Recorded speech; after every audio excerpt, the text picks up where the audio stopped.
Hey everyone, I'm Jay. I'm Sophia. And I'm Scott, and welcome to Witches Betwixt.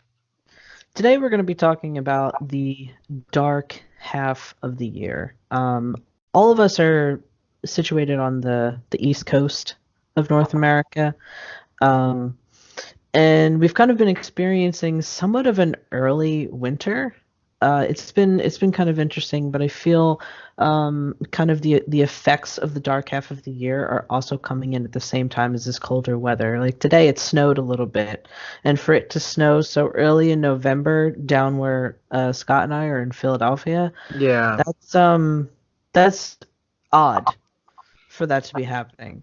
So, yeah, we're just gonna talk about the dark half of the year for this episode and kind of like what we're going through right now and how it's affecting us. Sophia had actually brought up this idea as a topic for today, so I'm thinking maybe do you want to take the reins on this and kind of open up the discussion? Yeah, I can a little bit. And I would like to preface by saying, like, holy shit, we got like 3 inches of snow up here in Toronto. And I was listening to the radio at work today, and the guy was like, oh, is this the most or the earliest snow I've seen in 70 years? And blah, blah, blah. So apparently it's really early for us, too. Um, and I find the dark half of the year is like this really good introspection period. Like the summer's often when I'm out and about and I'm getting shit done and I'm doing stuff and I'm trying to make things happen. Oh, Mm-hmm. and during the dark half of the year, I'm like a lot more introspective and I'm kind of putting direction into my life and like working on what I want out of myself, you know? Like I have a lot more, it's just kind of like a natural flow of things, right? Like everything Mm-hmm. in winter kind of goes dormant and you start dealing with more shadowy aspects of yourself, which might be like, Mm-hmm.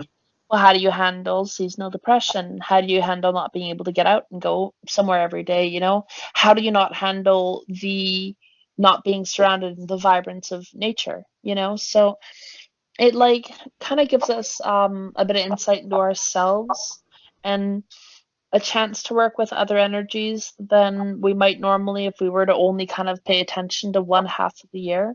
And it's part of the cycle. It's something important, and I feel like we don't talk about it enough, you know? Mm-hmm. Yeah. Absolutely. Um, for me, what's really been messing with me, and it never really has in the past, is like daylight savings time. Oh It yeah. really came out of nowhere this year. Like it's the same time every year. Like I know it's coming. I know, but I never understood when people say like it really affects them because I was never like that. And for some reason this year it's really affecting me really hard. Like I pretty much I leave my house around 8 in the morning, and Mm. it's fairly light at that time. Like it's a good amount of morning light. But when I leave work, it's dark. Like it's Yeah. nighttime. And I also work down in a basement, so there's no windows. So I Mm-hmm. have no sense of daylight. It's like there's no sense of time. The only sense of time that I have is, my own internal clock and clocks. So it's really jarring to come up from where I'm working and then it's just pitch black. To Mhm. go from like that little bit of morning light to like pitch darkness. Um, I Mm-hmm. never really expected it to affect me that hard because it never did in the past. And I think what some of my issue is I feel like it makes me tired. Like it really kicks in that I guess that what circadian rhythm kind of thing. Yeah. And it really just kicks it in. And by the time I get home, I'm like, I'm really tired. Like I want to go to bed. But I'm like, oh my God, it's only 7 o'clock. Like I can't just go to bed because I'm going to be up at like 5 in the morning. So it's been really affecting me really hard. I'm not really sure what to do to even adjust. I'm thinking maybe just take more breaks from my desk and walk upstairs more to the windows upstairs and just get a Mm-hmm. sense of the time and the light. Um, and it's been making me, and it's kind of like what Sophia was saying, it's been making me more self-aware and introspective because it's been making me examine myself more. Like, why is this affecting me now when it hasn't in the past? It's just making me like look deeper into, I guess, my own mental state. I Yeah. gotta say, I was recently, just today, reading an article. Someone made a really great comment. They were talking about how, today we're kind of expected, like, what was the comment? I'm trying to paraphrase it here. So basically, this gentleman said in his post about the dark half of the year, about winter. He said 8,000 years of ancestors like coming together during the cold half, not working, sitting around a fire, taking time off, being introspective, telling stories, sharing information, etc. And all of a sudden now we're cogs in a machine of consumerism, and Yeah. now it's just like pump out work, get make money. And it's funny because even recently I also saw another article by scientists who were actually suggesting to either do away with as far as observance of daylight savings time, because they're finding that it's actually unhealthy. I've always been hit pretty hard by daylight savings time. I get really tired, or I start to get really wacky dreams because I can't sleep. Even for my already wacky sleep schedule, it starts to mess with me in general. um I've been I get really introspective, like the both of you. I really do. I've been thinking about family a lot. Family has been, and like what that means. Um, Mm-hmm. and you know, just yeah. I'm trying to think. Also, the other thing, because like when it comes to the family stuff, I mean, like I don't want to get too Deep. personal about it, but it's heavy this year. It's a lot to think about. Mm-hmm. Making sense of that, and it's a time when you want to be with your family, whether your chosen family or your blood family. But regardless, the other thing that I've noticed, as far as magically speaking, uh now I don't know precisely what this is, but I kind of feel like it's still it pertains ever since like a couple weeks before Samhain. The realm of the other side has had this potency, this drive that I don't think I've ever actually seen before. I have two or three different people who are experiencing like hauntings, like hauntings, not like Mm, just simple little stuff. I spooky have things. like Yeah. then of course it was a few months into late summer with you, Jay, when we had to help that your coworker. Yeah. Um, I don't know. I don't know if either of you have noticed any increase in. I can actually speak to that because I've said it before on this podcast. I am, I guess, not naturally sensitive to spirits, um, things like that. I guess kind of like psychic ability. I don't really have a natural affinity toward that. Scott is always saying that we're going to train my psychic muscles. But which I do believe it is a skill that can be honed and learned, but I just don't have a natural affinity for it. So for things that go bump in the night, I'm definitely not the first person to recognize it or hear it or see it or feel it. But I would say since Samhain on, maybe like a couple days after Samhain Mm-hmm. had passed, I've been feeling a tingling in the back of my head. Like in the back of my, it feels like it's inside my head, like Mm-hmm. in my skull, in my brain. Mm-hmm. And it's just a little sensation. And I can't describe what the sensation is. It doesn't hurt. It doesn't hurt. It doesn't feel good. It just is. It's just a sensation of something um being there maybe, or just maybe it almost feels like I'm receiving like a radio signal. I Mm-hmm. guess is whatever that would feel like. Yeah. Um, so I've just been kind of been feeling that, and sometimes in the front of my head. So sometimes it's the front of my head, and then sometimes it's the back of my head. Yeah. And then ever since it was on the 30th, it was right before Samhain actually. Darian had come over, and we had done a feast to Hathor and Sekhmet, Mm-hmm. if that's the correct pronunciation. I'm waiting for him to murder me later and be like, you pronounced that wrong. You did it right. Okay, so we did Darian follows mostly Egyptian, like an Egyptian kind of path, Kemeticism, I guess Mm-hmm. is what he practices. And so I offered him the space to have this feast to Hathor and Sekhmet, and I think ever since then there has just been a lot more activity, which is something I wasn't expecting because of the nature of that festival. Was supposed to be, like happy and like share with friends and spend time with friends and stuff. I need to ask Darian more about those particular Pairing. gods. Yeah, From what I because understand, the concept is kind of it goes from it has a darker face to it, right? Hence Hathor and Sekhmet. Sekhmet being the darker face. Like yeah, the ancient Egyptians never particularly worshipped Sekhmet. They kind of then they fear her. say they satiated her. They said they tried to keep her from becoming Fed. angry Yeah. and breaking out and causing harm. So you can imagine what that would kind of Yeah, like the duality of that nature. And I haven't been experiencing any hauntings. Like no hauntings, nothing spooky, but it like feels like, yeah, it just feels like someone is trying to send me a message and I don't know how to receive it, I guess. It just feels like someone's trying to like send me an email, but it just keeps bouncing back. It's kind of what it feels like.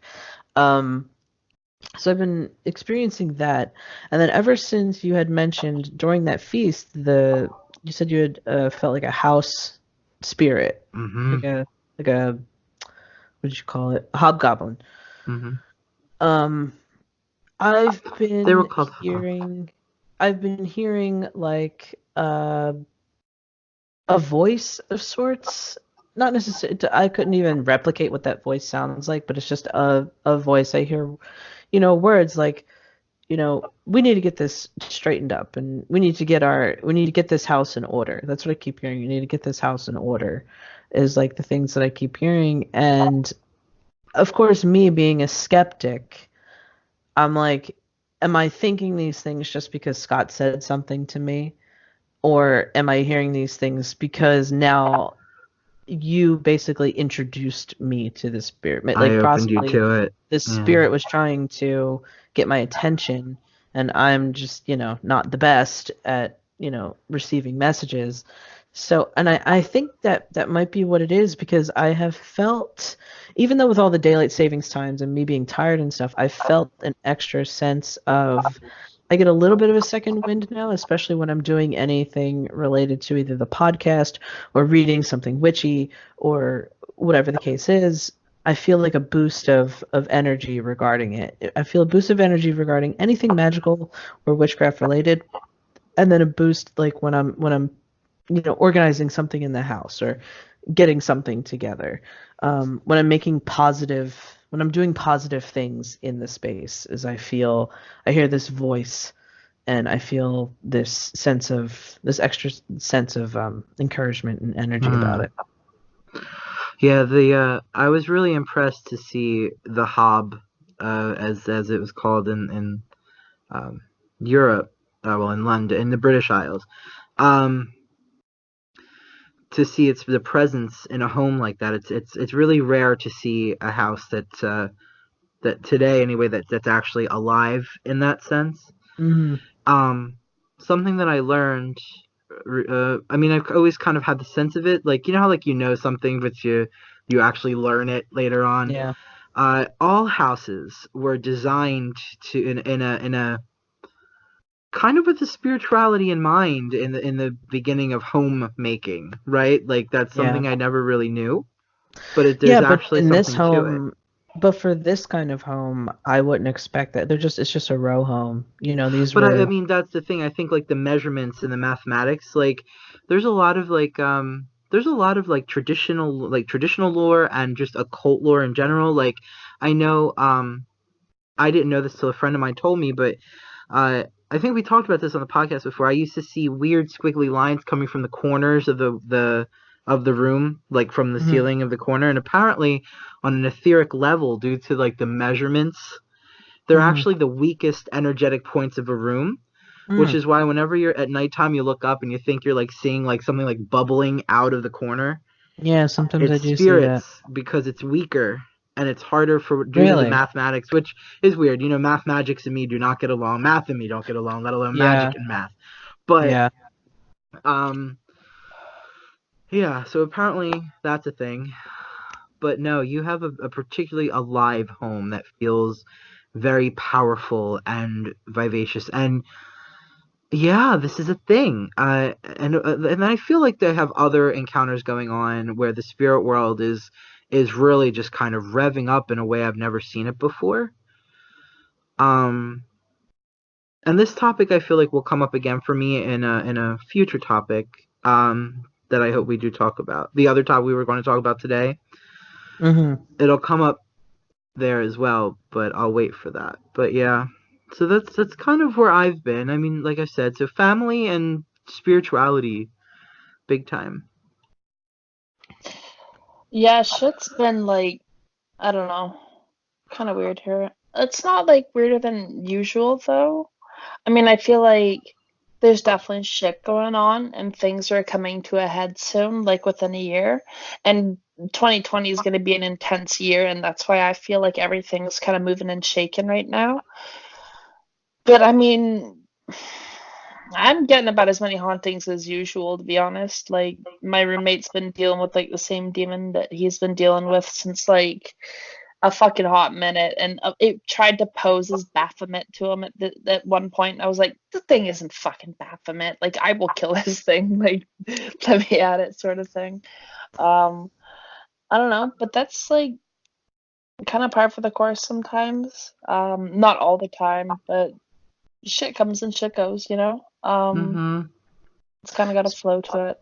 Speaking of Baphomet, I was actually recently in Salem, Massachusetts, and what was really interesting about Salem is the temperature had been fairly mild, leading up to that. It was maybe 50 degrees, 60 degrees, something like that, like a nice, like a crisp fall temperature. But that particular weekend, this weekend just passed, when we went up all the way to Salem, which is up past Boston, um, that was the weekend that the temperature dropped. Like it just dropped, and it dropped, it dropped pretty much all along the East Coast. So it wasn't just like, oh, you're going up farther north, so it's going to get chillier. It just dropped. And to be up in that particular part of the country, especially by the bay, and you have the water right there, and it just feels so much colder. Mm-hmm. Um, it All the time. really made me and I know it's not winter, but it made me feel winter. Like I really felt it. And to be in Salem, which just has so much just history and magic. I mean, it's the you can feel it pulsing from the ground. You Did don't you have feel to it? Yes, you don't have to be the most sensitive person to feel the energy that Salem gives off. Um but I really felt winter, and I feel like I almost tapped into that land, and I feel like I carried some of that energy back with me because I've been feeling that. But it's a sharp, cold, icy energy, not necessarily bad, because a lot of times the words sharp, icy, cold are really have negative connotations, but it's I more know like what you I mean. feel like clarity. I feel like a really clear piece of ice. Yeah. Oh my God, I know what you're talking about. Yeah, I feel like a really clear piece of ice, and I feel like I have energy to commit to the things that I'm trying to do, Mm. is what I really feel like. And I don't know if that's just the energy of Salem that I picked up, or just maybe this early winter kind of vibe that came on. But I'm feeling a resurgence in power, and I think in that way I've kind of discovered the difference between being maybe like mentally tired or bodily tired, but I'm not magically tired. I'm not spiritually tired. Mm-hmm. Now, if I Sometimes, could chip in, Yeah. I've heard a few people who are getting like a second wind right now. Like someone on my Facebook was like, "Wow, suddenly I have all my energy back right now," and they posted that like a week ago. And I've been feeling a lot better lately too, like physically and what have you. So maybe there is kind of something in the upswing for people. You know, maybe we're getting our second wind. Yeah. It's very possible. I kind of wanted to switch gears because I wanted to talk a little bit about this tarot deck that I have called the Wildwood Tarot. Okay.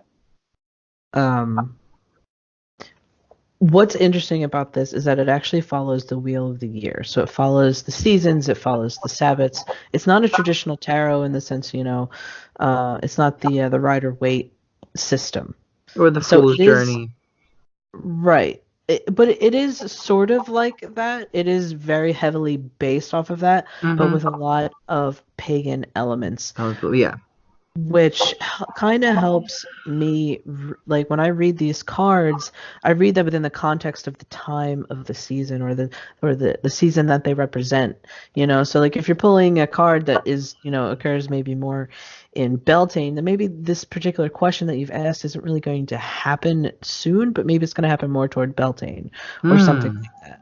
And to read it in a cyclical fashion versus just having like just in terms of breaking it down in suits, like it has suits, but it doesn't break it down just that way because all of those cards correspond to a different section on the Wheel of the Year. So what I found really, really interesting, I was looking, so really right now we're kind of in between that point between the Samhain and the solstice. It's that everything's getting darker and colder and a lot of times the problem happens when Samhain comes up is we put a lot of focus on that one night, that or maybe one or two nights. So we put a lot of focus on those one or two nights, and we're like, oh yeah, the veil's the thinnest, the veil's the thinnest, the veil's the thinnest, and then we kind of almost act like it just closes up. I keep moving my headphones. We kind of act like it just closes up and that's it, and Halloween's over and all the spooky things are gone. And I don't feel like that. I feel like that's just the opening. It's the beginning. Yeah, like exactly what, and it is that historically as well. Spooky season. I said this on my Facebook the other day too. Spooky season originally did not end in the Celtic areas and the British Isles, at least for Europe anyway, because it's different. Spooky seasons, different times of the year, different places. But it was from Samhain generally to spring. Because the entire winter is dark. Right.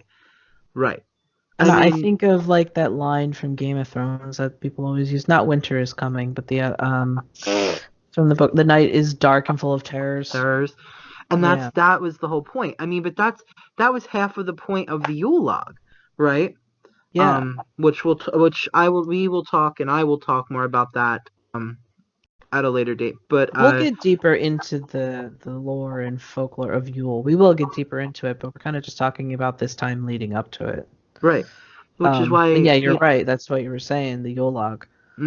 I mean, if you watch the the Netflix series Sabrina, they had a whole episode about why, partly of why you keep a Yule log, and that was in truth part of it for protection, right? Yeah, to keep you want to light up away. the darkness, keep the darkness at bay, keep the cold at bay. And there's also like a tradition of staying up on the longest night of the year. A lot of witches will make sure they stay up to usher in the dawn coming back. And it's my personal feeling. I haven't gotten this from anyone, but I feel like it stems from the belief where the sun won't rise if there isn't someone there to make it rise, sort of thing, that we have to bring it back on the darkest day. So I feel like that's what a lot of celebrations of coming together are with that, but we're going to get really in depth into that as it gets a little bit more snowy. I don't want to like drop like 15 minutes of it right now. Yeah. When I was looking at the diagram that's in the book, I was looking at all of the cards that line up on that Samhain time and leading into the solstice. and is really interesting because at the root of it, at the core of it, the period of time between Samhain and Imbolc, essentially, it's the time of stones or the time of earth. And then at the center of that is actually the Wanderer, which, if you're talking about traditional tarot, it's more along the lines of the Fool, the Fool's journey. But so it kind of like goes into layers. So this is the innermost part of the wild wood, and it says that it is poised between the beginning and the end, which is a very fitting time to put at the winter solstice, because the winter solstice is both the beginning and the end. It's the longest night, but then that's also right after that point is when the days start to become longer. And I feel like we don't pay enough attention to that because December, February, March, it's still so cold. It's still so cold, but every day I think it's about a minute or two of extra daylight that we actually get. And I feel like after that point, we have a hard time maybe staying on the path back to the longer days because it's just so cold, it's so snowy, so we get really lost into it. And I thought that was incredibly appropriate and just so accurate to put the Wanderer there at the winter solstice, because it is a time of both where things are ending, but things are also beginning at the exact same time. And Which then the is next very major, like symbolic of a journey, because you can't begin a exactly, journey without ending something. exactly. So something else has to previously end in your life in order to begin something new or something different. Um, and then the next card, I think this is the next one in the no, the next one that comes out is actually. So if you're working from the center out, so the next card in that layer is actually the moon on water, and so the art on the card has this like a full moon rising above a primal swampland illuminates a dark winter sky. The fallow landscape is dotted with the hardy marsh reeds that survive and thrive in the peat-enriched water. A primal egg lies submerged in the nutrient-rich swamp, full of potential energy and creative power. The bare trees reach up towards the sky and await the return of spring as a flight of crows and herons circle above. So I thought that was a really. It's not the card that you would expect next after seeing something like, oh, the beginning of a journey. You know what I mean? You wouldn't expect something so harsh. You wouldn't expect a scene that's so unforgiving, but it really does stand, and it writes here in the book that it's really at the gateway of the soul, and it's that mystic still point where ideas and desires change from pure thought to objective reality. And I kind of been thinking about how that relates to how I've been feeling, and I think I'm feeling the effects of the winter solstice early because it's getting so much colder earlier, and then from being so much further north where it was very cold and right by that water, I feel like I'm actually going through this Wildwood Tarot journey right now. It's really lining up accurately for what I've been going through so far.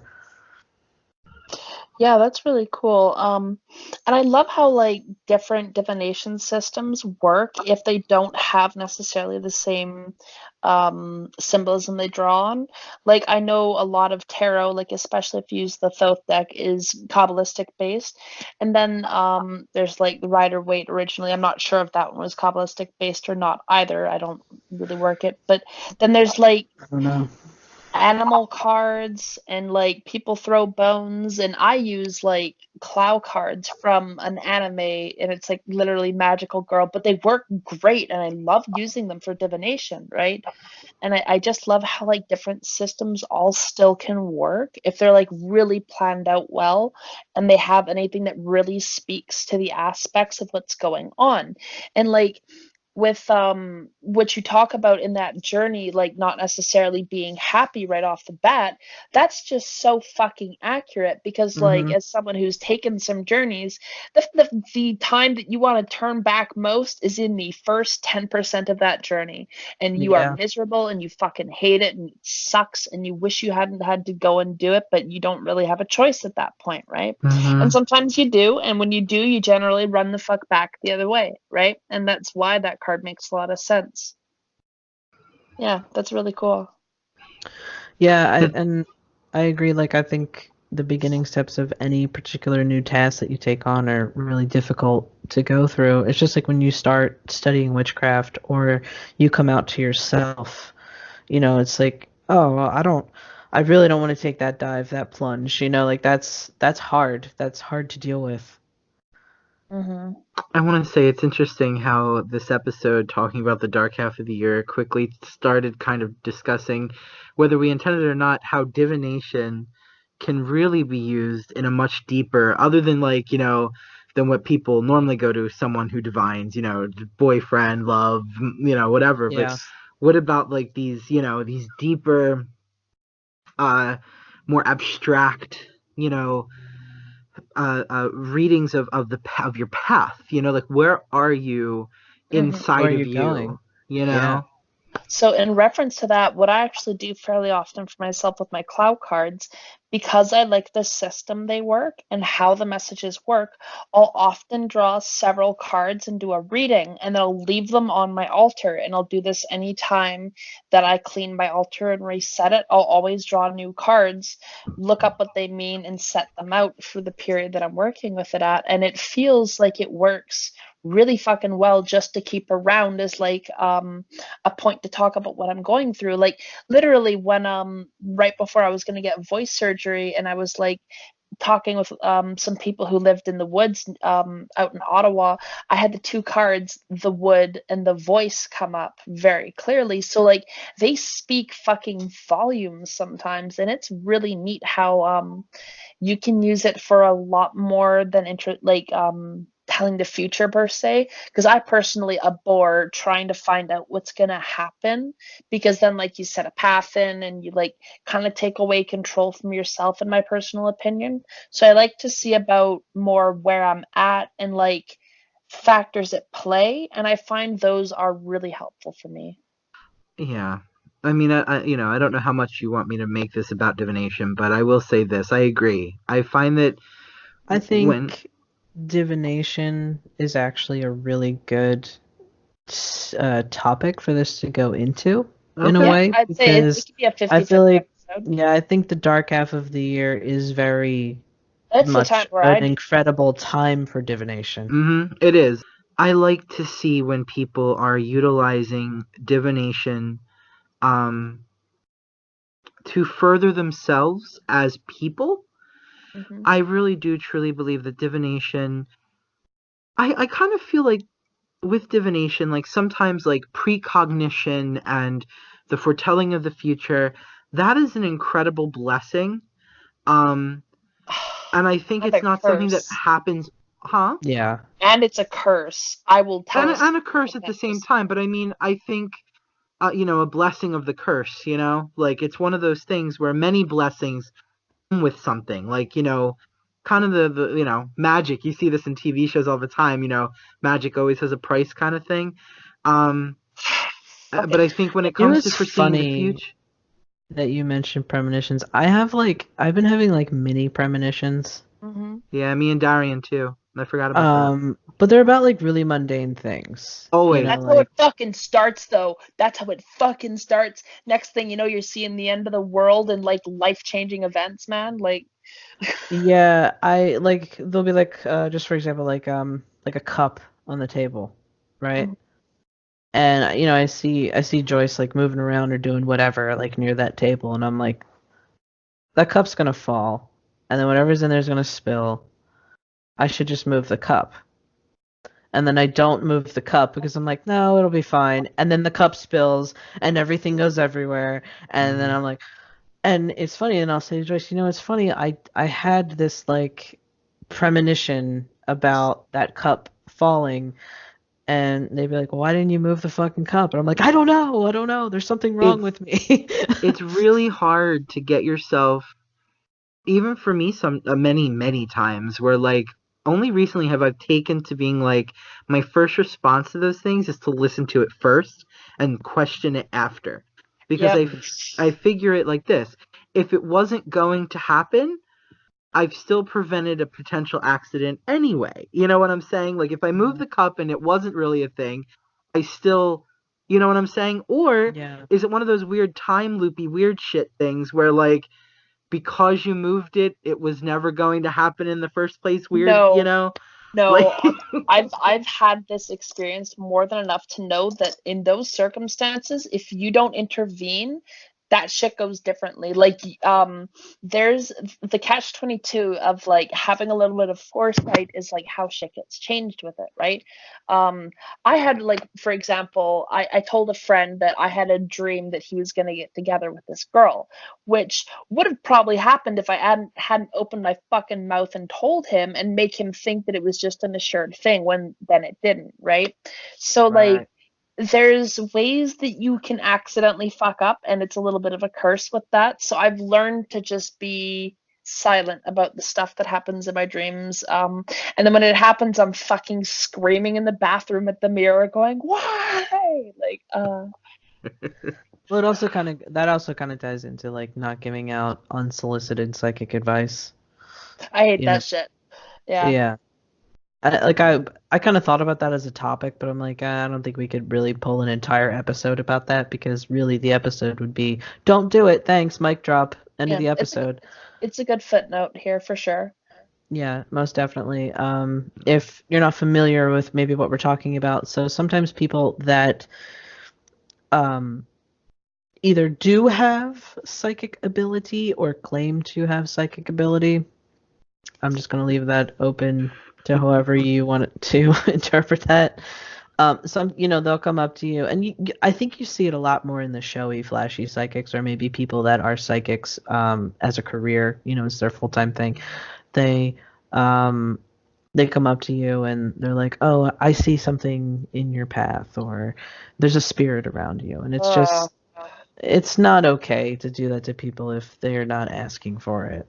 yeah, when people do that, I want to fucking stab them sometimes because it's like so rude and just unfucking warranted. Like, or like people who try and faith heal you. Like, I've seen people try and faith heal people who are like chronically ill in public, and it's like the massive level of disrespect being done here is palpable, and I am ashamed for people who know you, like. when Yeah. it comes to that, I will say any prayers or incantations of any kind that you put at someone without their permission can easily be taken as psychic attack, and everyone has a right to protect themselves after that. Well, yeah, I mean, think about it. What if you're, what if you're a witch? Okay, you follow like a traditional witchcraft path, right? And you encounter someone that, oh, I have this illness or something like that, and then you start just all of a sudden just start like chanting some shit, and they're very conservative Christian. How are they going to feel about that? Or vice versa. You know what I Yeah. mean? Like you're a witch and talking to someone and they're just like, oh, praise. I don't know how faith healing works in Christian, Like, but you know what I mean? Like it's not, it's uncomfortable for all parties it's a involved. violation of someone's personal space, really. That's what it Yeah. feels like. Mhm. That's what it really, really comes down to how it feels. It's like they're getting up in your space and pretending like they have some sway in your life or something, and you don't know them, you have nothing to do with them. Like, it's a little different if, say, your family member says something. Like, my sister had a vision that I got in a car crash a week before it happened, and she called me on the phone to be like, "Oh my God, are you okay? Like, I saw this happen," and I was just like worried, and I'm like, I'm at the video store right now, Mm-hmm. uh, renting a game. But then, like, a week later, that same day, I had a fucking car crash, and it happened in the same area. Like, she even said where it was gonna happen ahead of time, right? And Mm-hmm. like, I had a dream of my girlfriend getting engaged to her current fiance now, before it happened recently, and then it happened, and I was like fucking screaming in the bathroom, going, "Holy shit! It wasn't a dream!" And like, I don't know, it's kind of weird though too, because it's like, how do you tell which dreams are like actually gonna happen, Dreams. which dreams are totally bullshit, you know? And it's like not a high percent to come true. It's like 10% maybe, 25% if I'm being generous. It's not like the majority of them. So like it's it's a bit of a guessing game and you can't really know. And I think like the point of things is to not think that you really know what's going to happen, but have an idea of like a potential outcome to be aware of, right? And to like plan for it. And I think that's the healthiest way to approach it.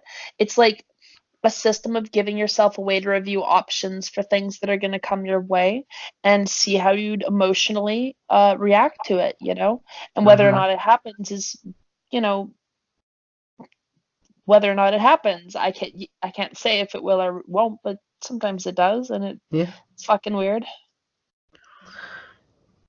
I would like to tie this into well, I know when Scott was like, "Oh, I don't want to go off on a whole, thing about divination for this I episode." didn't know if you wanted to or not, that's all. Right. But I do kind of want to tie it back into this, and because I had mentioned, I said, the dark half of the year is a great time for divination. I kind of wanted to expand on why, because both of you were, nodding your heads, oh yeah, in agreement with it. But I just want to just kind of illuminate for anyone who is maybe newer to the path. You're gonna illuminate the dark half of the year. I'm going to illuminate the dark half of the year. I'm going to shine a light on the dark half of the year, and why it is so important.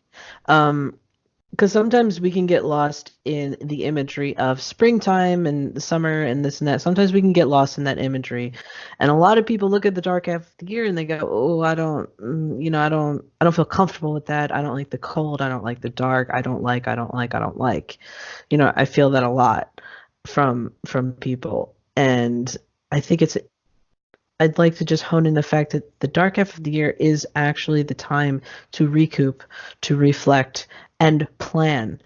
Sophie, you had mentioned that a couple minutes ago, something about like planning ahead and preparing when we were talking about premonitions. So with doing that, with doing that kind of work and that kind of magic, that kind of introspective or rebuilding shields, rebuilding barriers, but also opening pathways all at the same time. Ooh, choice words. But it's true. That's what we do in the winter. We prepare for when the weather breaks and life allows us to start getting outside again. We kind of retreat back into the home. And it's also a really good time for magic regarding your home, like a nice house cleaning and house blessing. It's actually a really good time to do that because you're spending so much time inside of it. A lot of people only think of like spring cleaning and do a house blessing in the spring because all the windows are open and stuff like that. But I think it's really important to do the same when the windows are closed and a lot of energy is trapped in the house.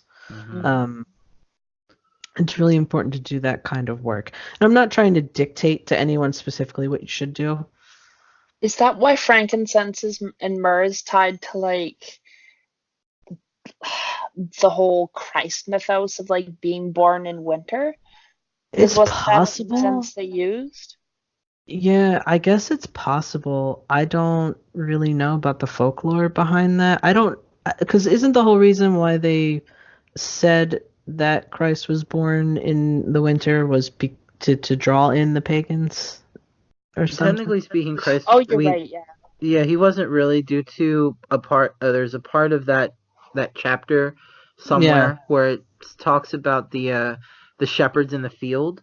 But the thing is, we have historians who study historical ecology and historical like farming and things, and technically they wouldn't have been out in the field if it was winter, because plowing season would have already been over, and everything would have already been gotten. So, yeah. Yeah. Yeah, I guess that's just me reaching a little bit, but I don't really smoke. know. To be honest with you, there's It's very nothing I've read possible. of the lore of those particular resins, why they're considered holy. There are other herbs.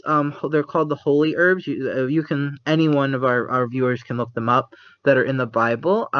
They're pretty great. I actually use them in my practice. For like potent like cleansing and healing and stuff. Um, but like hyssop for one. Yeah, holy hyssop. Yeah. But other than that, there's no. I don't know why.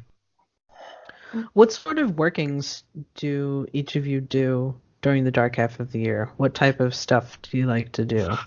Okay, so interpersonal workings between me and people and the emotional states between us are a very key focus for me because like you spend a lot of time with the people you care about in winter. You're not running around outside, going to shows nearly as much. You're very often cooped up with the people that you care about, and there's a lot of time that comes down together that where discussions come up about like checking in your life and where you're at with each other. And I feel like there's a lot of emotional connection that happens with a lot of people during winter, especially what Scott was saying, how traditionally we used to not work during winter because that's how you really survived it, right? And it really does kind of throw people off to have to work through winter, like through some capitalist hellscape, right? Because like when I worked in trades, you couldn't really work a lot of jobs in winter, so you'd get laid off, you'd get employment insurance because you put in a shit ton of hours during the year, and you paid for it, and then you stay indoors with your family for about 3 to 4 months. 4 months if you live in Canada, because holy shit, we get like a little extra winter on top of that. And then Hmm. while you're home, you're often celebrating. You're spending your money, you're drinking, you're smoking, you're feasting, you're spending time with friends. It's like a lot of those very traditional associations of like enjoying yourself during that time because you've built up that nest egg for the winter, and you get your 60% of your wage or whatever, so you get to like enjoy that time to recuperate, to spend it with people you care about. And it's like I feel like it should be a reward. Like winter's tough, so we make it easier on ourselves, and that's like the reward for getting out there and really experiencing the bounty of the light half of the year. And I feel like there should be a little bit more indulgence going on in the or being considered to be associated with the dark half of the year, because God knows that's what I used to do constantly during winter, is just indulge and party and hang out with friends and lovers and just live my fucking life and have fun. And it's sad too, because like I agree with that. And the thing is the reason I think that there isn't a lot of the time, at least as far as like from my outlook, is once again this consumerism thing. Because this, when the holidays coming up, now it's all about gifts, right? How much money do I have to give to other people? Yeah. No one is How interested. many Like people, hours can I put in at work so I have extra money for gifts? right? Yep. Yeah. And nobody like nobody appreciates like. I mean, I feel like maybe they do, but home, like really well put together homemade crafts and goods and things like that. It's like no one thinks to do stuff like that, because now there's this idea that like there's like an etiquette. Like if they spent this much, I also have to spend. It's toxic in a lot of ways. Yeah, past really. It makes me sad actually, but Yeah, because if you translate like our wages are just the new equivalent for how much food we were able to stock up, how much supplies, how much resources. That's really what our wages are. It's just resources. How how many resources were we able to stock away during, the height of summer and spring and stuff like that. Um, and then by the time the winter comes, it's almost like I agree that there should be a sense of, I guess, survivalship, you know, saving money, trying to be frugal, this and that, but the holidays make that really hard to do, especially because now it's not so much about pooling your resources to eat well and drink well and things like that. It's more about pooling your resources to buy things so that way they monetarily are equivalent to the things that they've bought for you. And it Right. just doesn't work that way. Can I say that what that does is essentially take the joy of your earnings and savings and passes that boon onto capitalism and places you under the stress and duress of having to do this performative gift giving to feel like your gesture shows that you appropriately care about the people in your life. But on the note of what Scott said, I have a keepsake box of like a whole bunch of cards and things I've gotten throughout my life.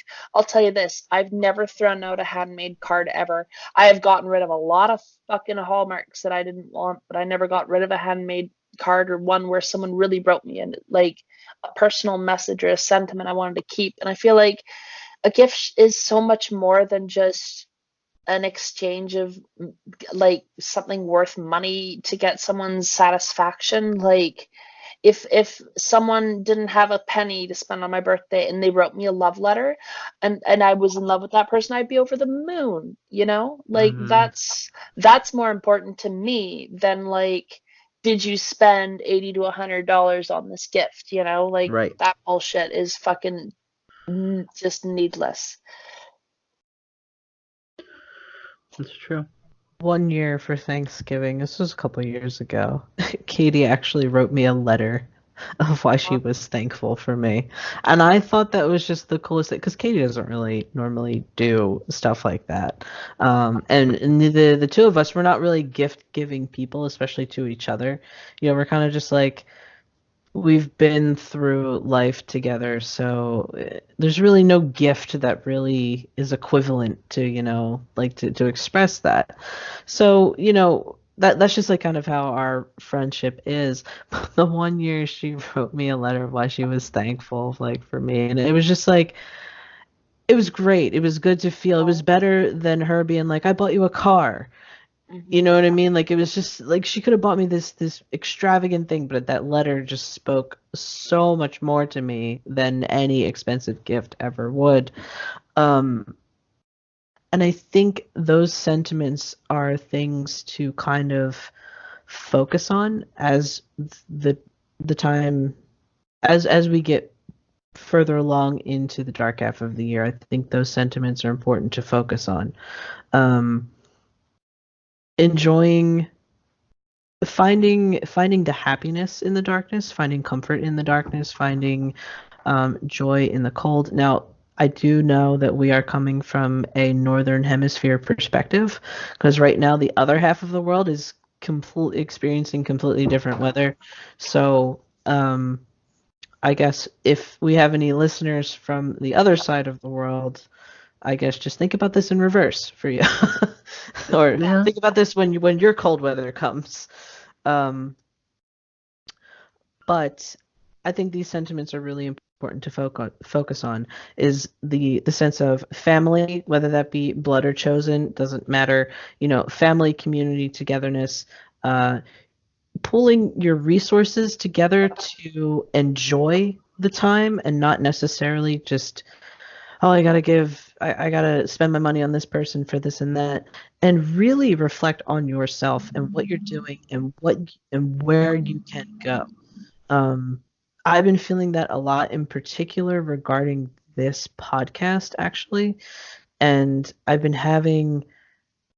think I've kind of sorted out the difference between like mini premonitions and maybe a little bit of like seeing a little bit into the future and daydreaming. I've kind of like been figuring out the difference between those two. So I've been seeing things like regarding this podcast, like of it being more successful, more widespread. I keep seeing in my mind like us having more meetings and talking and there's more things in motion. And those are like these little snippets that I get in my head. So I've been feeling really motivated and inspired, and I think that energy is very, very powerful at this time of the year, but a lot of people don't recognize it.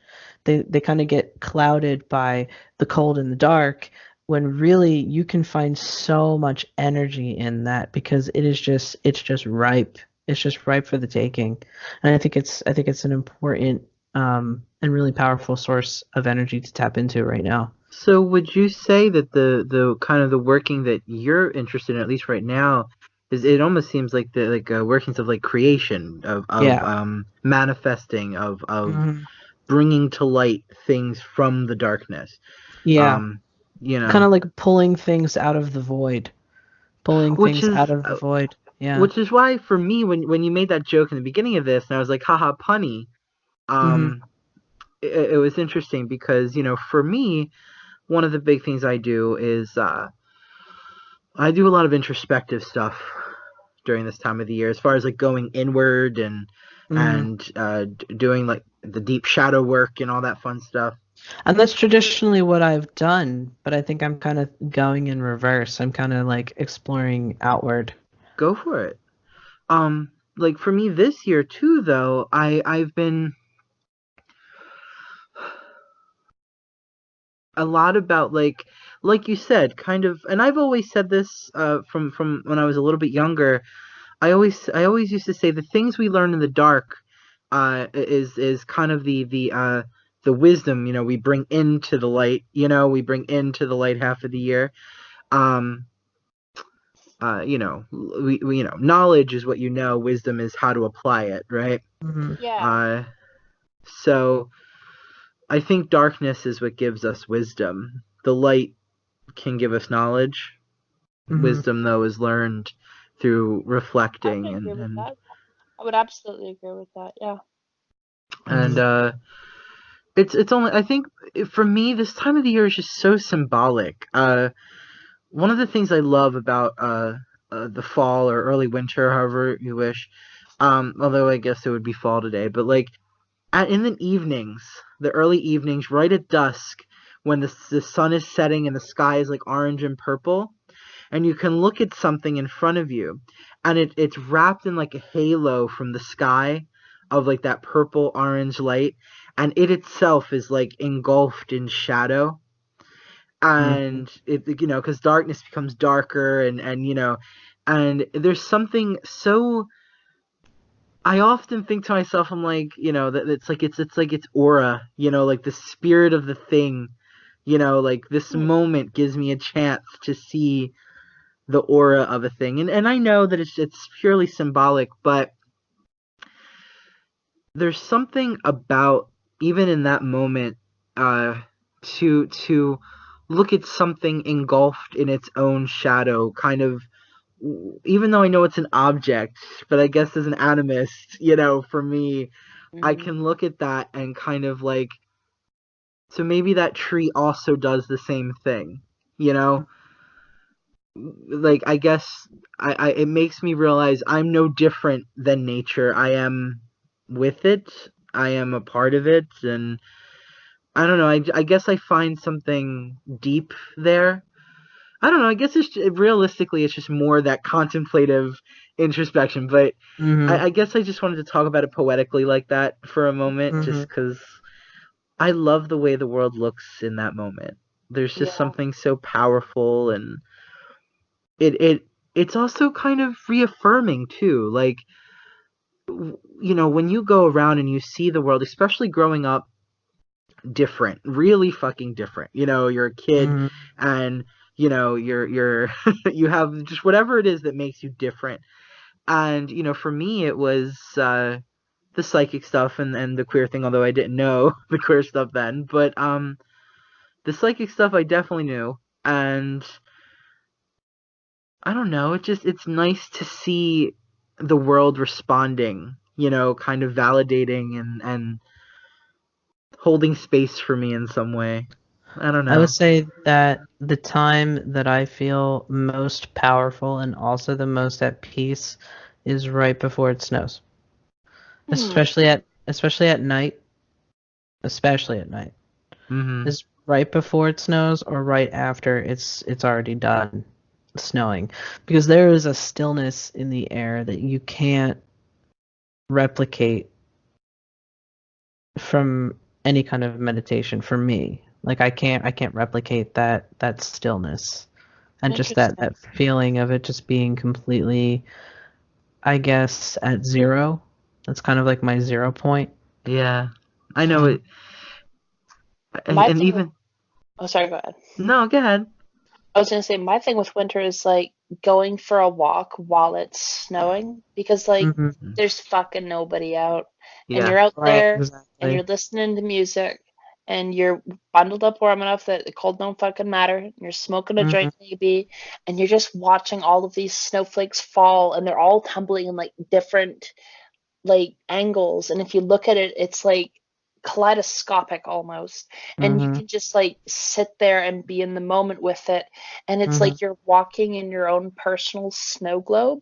It's really I wouldn't say it's like still like after a snowfall. It's more like you're engaged in something, you know? Hmm. It's like you're dancing with the flakes as they're like catching on Yeah. you and like melting on you, and like And I you're like sharing that experience. I like that you mentioned like you being outside in it because I think sometimes a lot of our winter imagery is like you know, huddled up in your chair, watching the Well, snow outside, drinking hot chocolate. And I think that a lot of our winter imagery is that, like enjoying it from afar, enjoying it through a lens. There is something, and always be safe when you're out in the cold, obviously, but there is something very primal and that helps me connect with the season and the cold and just those energies when you go outside in a snowstorm or Hmm. within oh, it's reason. the best. Or Yeah, like that thick fucking fog that rolls in where it's like yeah, silent bullshit and it's like maybe snowing and you're like, yeah, I'm gonna go out and it's a mystery novel right now. And Also, it. sorry, go ahead. I was just gonna say about that too. I think that's to kind of harken back to the beginning. I also think maybe a little bit of fear is also good as well. That kind of yeah. solitude, that kind of looking at our own primal fear, the fear of solitude, the fear of being alone in the dark, the fear of that fog. Like, I mean, who hasn't, whether you're young or older, kind of have an eerie feeling of a fog. You You know, know, Oh yeah, there's always. the unknown is right there in front of you. I feel kind of safer when I know I'm completely alone and there's nothing around me, not a person, not an animal. Fuck, I think that's when I feel the safest, actually. I Hmm. mean, and I get that. I honestly do. You're definitely not the only one.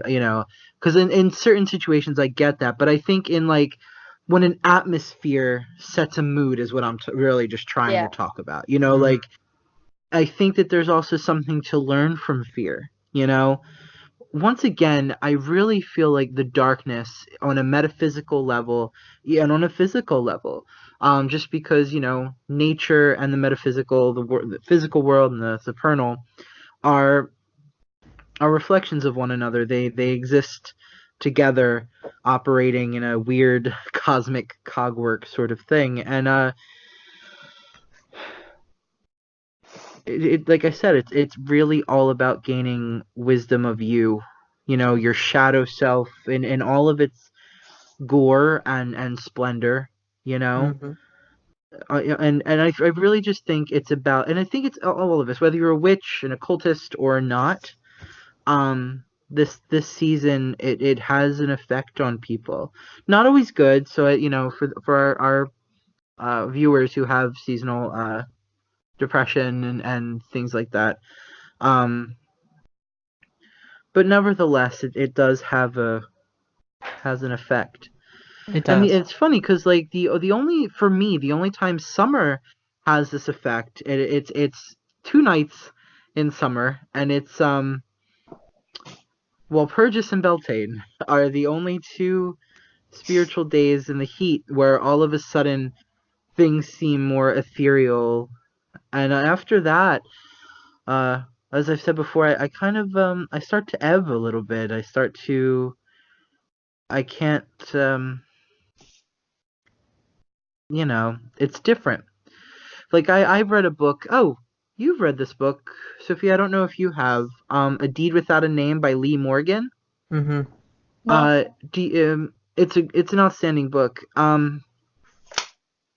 There's a part in it. I don't remember, Jay, if you remember, that Lee talks about the whitening and the reddening.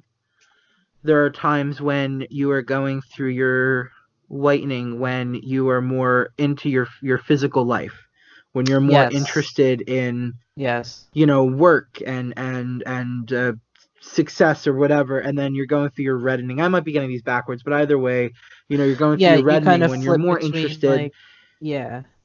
in You're your kind of like spiritual. more focused on your mundane life, I guess, so to speak, and then more focused on your spiritual or magical kind of life. Mm-hmm. It's kind of hard. I think for me, like it's kind of hard to balance the two. Like I'm never like in sync with one of them. I'm either more focused on one or more focused on the other.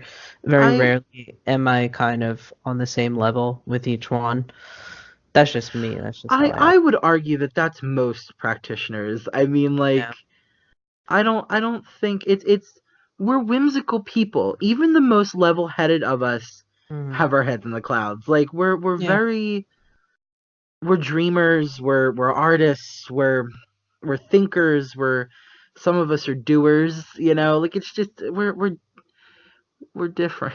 We think different. We It's think very different.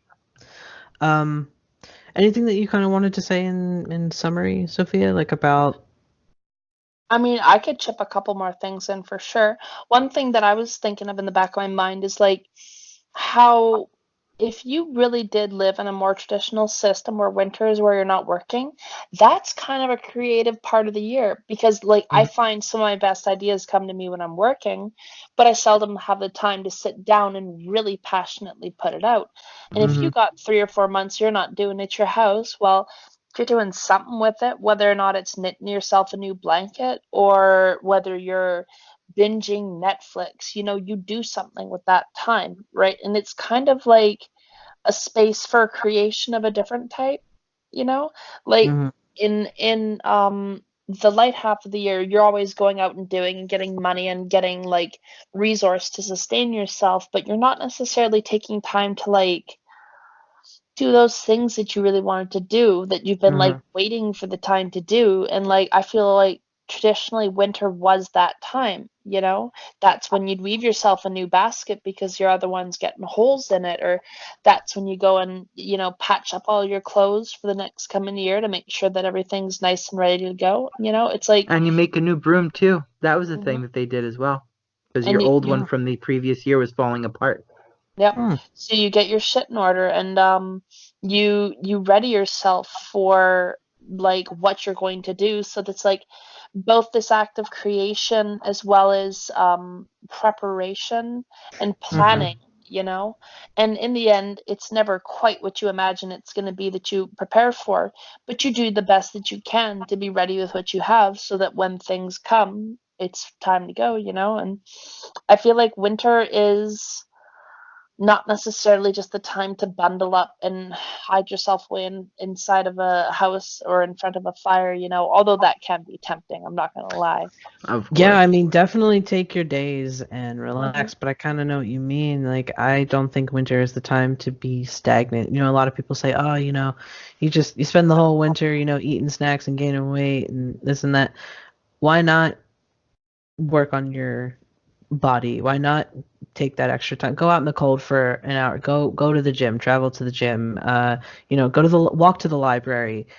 Whatever that is, take those steps to to better yourself, to improve yourself, nourish yourself.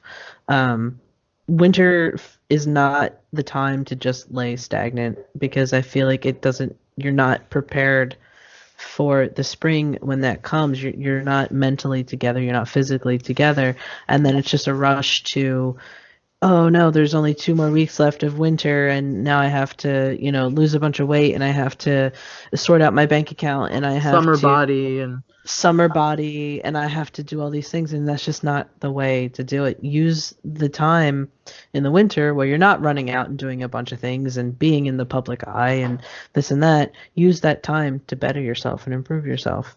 And I'll say if you're gonna like not do that, well, just make sure you at least fucking enjoy yourself because that's your time Yes. and it's supposed to be that And as take well. care of yourself. So yeah, if you're gonna do something you love, then fucking full bore go and do that shit, And like if that means you're gonna sit with the biggest bucket of popcorn that you can find and like a liter of Pepsi, well, I mean, that's your life, and I hope it makes you happy. And I don't mean that sarcastically. I mean it genuinely, because like that's your time for you, and nobody else can tell you what the fuck you should do to reward yourself in winter but you know? But Yeah, and that's very true.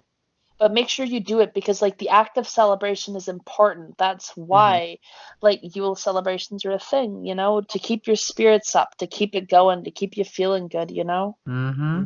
Absolutely. If I can say too, to kind of wrap up my thing, just remember, and this is to not just the people I'm discussing with here, but also to our greater audience, the plants themselves, the earth itself, is not doing nothing during winter. It's slow and it's quiet, but it's not continuing to grow.